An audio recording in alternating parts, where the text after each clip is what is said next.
देहरादून से अगली खबर आपको बता देते हैं, जहां अतिक्रमण के खिलाफ अभियान चलाया जा रहा है। अवैध कब्जों को हटाने के लिए सरकारी भूमि पर किए गए अवैध कब्जों को हटाने के लिए लगातार अभियान चलाया जा रहा है।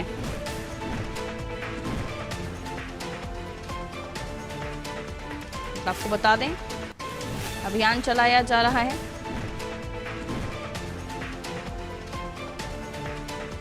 और अभियान के तहत जो अतिक्रमण है वो हटाने के लिए लगातार जो अमला है वो काम कर रहा है।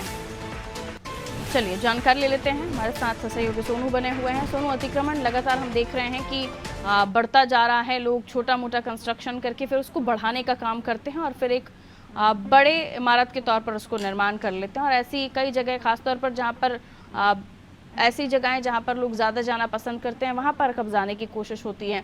लेकिन जब हम उत्तराखंड की बात कर रहे हैं, देहरादून की, तो ऐसी कौन सी जगह चिन्हित हैं जहाँ पर अवैध कब्जे हैं और उन्हें हटाने की अब कार्रवाई की जाएगी? तो पहले से क्या उन्हें नोटिस दिए गए हैं?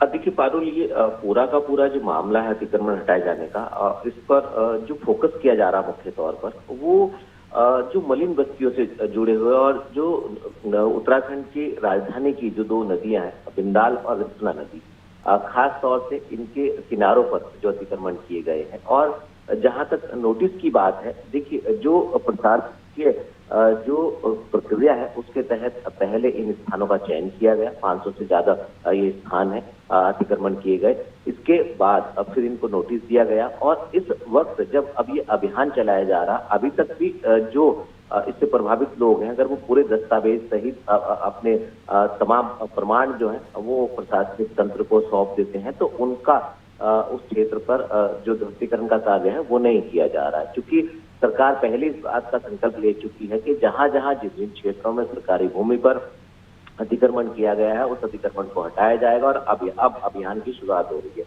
और हम ये भी देखते हैं कि जब अतिक्रमण का कार्य, हटाने का कार्य किया जाता है, तो उस वक्त स्थानीय लोग विरोध करते हैं, जबकि उनके पास इस बात के प्रमाण नहीं होते हैं कि ये भूमि जो है वो उसके स्वामी वही है।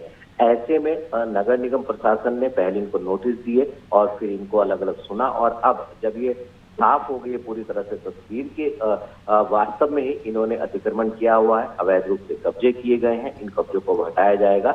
और इसके साथ साथ प्रशासनिक तंत्र को ये भी देखना होगा, चाहे वो जिला प्रशासन की टीम हो, चाहे वो पुलिस फोर्स हो, खास तौर पर नगर निगम का जो प्रशासनिक तंत्र है उसको ये भी देखना होगा कि जिन क्षेत्रों से ये अतिक्रमण हटाया जा रहा है यहाँ पर दोबारा से अतिक्रमण ना हो सके और जो सरकार का संकल्प है वो पूरी तरह से साकार हो सके। इसके साथ साथ दूसरा पहलू एक और अतिक्रमण से जुड़ा हुआ, वो एमडीडी है, जो मसूरी देहरादून विकास प्राधिकरण है, जिसने अभी तक अवैध रूप से जिन क्षेत्रों में प्लॉटिंग की जा रही थी उस प्लॉटिंग को ध्वस्त किया। और इसके साथ साथ अब कई क्षेत्रों में वो भी चिन्हीकरण का कार्य कर रहा है। एमडीडी के स्तर से भी जो है वो इन लोगों को नोटिस दिए जाएंगे। और उसके बाद जब ये सुनिश्चित हो जाएगा कि वास्तव में इनके पास प्रमाण नहीं है, दस्तावेज नहीं, तो शायद आने वाले समय में एमडीडी के स्तर पर भी इस तरीके का अभियान चलता हम देख पाएंगे। बिल्कुल, और ऐसे में आने वाले समय में जाहिर सी बात है, जो इस तरह के मंसूबे रखते भी हैं कि कोई ज़मीन है उस पर आप छोटा मोटा काम करवा लीजिए, कंस्ट्रक्शन करा लीजिए, वो आपकी हो जाएगी, तो ऐसा नहीं है। सरकार की नज़र में हर वो जगह होती है जो सरकारी संपत्ति, और सरकार उस पर अगर आप ऐसा कुछ अतिक्रमण करते भी हैं तो उन्हें हटाने का काम करती है।